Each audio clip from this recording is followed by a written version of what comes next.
Aujourd'hui, bah oui, toujours revu Maître de l'Univers, de la gamme Origins de chez Mattel, avec une version de luxe, puisqu'on a carrément leur chef King Is dans les Snake Men. On voit notre personnage, le mini-comics, les bras et la nouvelle tête, puisque c'est ce qui va changer par rapport à la version vintage, mais j'y reviendrai après.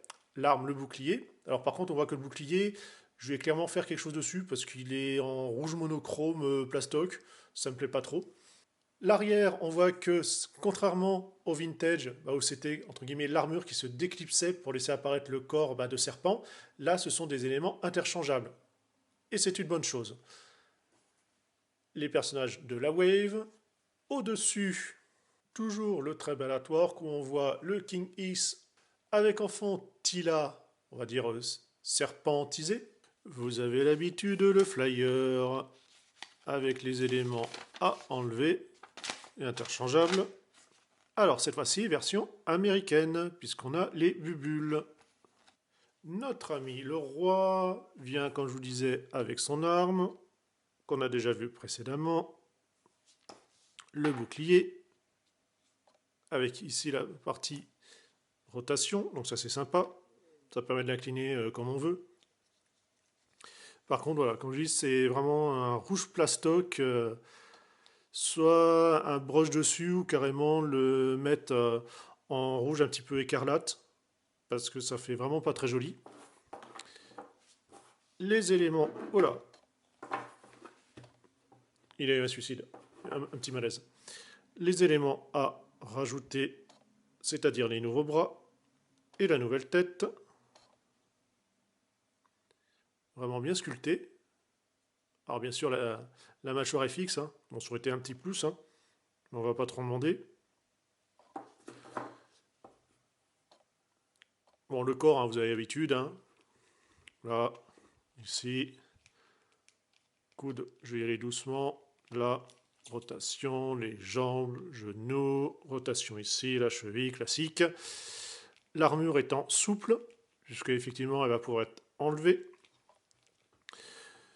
Donc autant la version King Is, j'ai toujours eu du mal avec sa tête.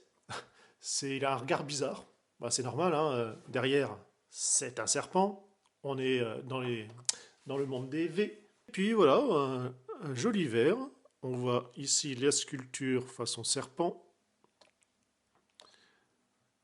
Vraiment sympa, mais où il va prendre toute sa dimension, ça va être voilà, en enlevant l'armure. Alors, toujours le système des lanières.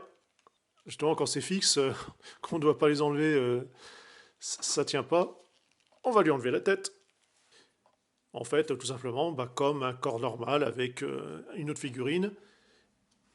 Et là, ce qui est bien, c'est que comme ce sont des éléments interchangeables, alors on perd... Oh la vache! Oh, c'est neuf, hein. Oh purée que c'est dur. On va pas aller plus loin. Je disais donc, on perd le côté vraiment de transformation. Voilà, il enlève son armure pour laisser apparaître son réel corps. Mais dans un sens, ça fait quand même beaucoup plus joli. Alors par contre, c'est entièrement moulé, hein. Il n'y a pas d'articulation, il y a juste la rotation ici de la main, enfin des têtes de main. Mais là, il est vraiment terrible. Là, on a vraiment quelque chose de super classe qui fait bien peur. Alors, ça se voit un peu moins en réel, mais sur la vidéo, je vois, voilà, en termes de retour, ça se voit beaucoup. C'est la différence de plastique et donc de teinte. Mais bon, ça passe encore parce que, on va dire que voilà, ça reste, on peut dire un peu son armure, bon, comme c'est le torse. Bon. Mais c'est vrai que c'est quand même pas les mêmes jaunes. Alors c'est vrai que j'aurais bien aimé pouvoir ouvrir les gueules des serpents. Pas forcément pour tenir quelque chose, mais juste pour côté gimmick, côté attaque. Ou même avoir pu les articuler d'une manière que ce soit d'une autre. Mais bon, c'est quand même sympa. Ils ont quand même une forme un peu dynamique. Et puis la tête est vraiment terrifiante. Et nous sur ce, on se dit à une prochaine. Allez, bye bye.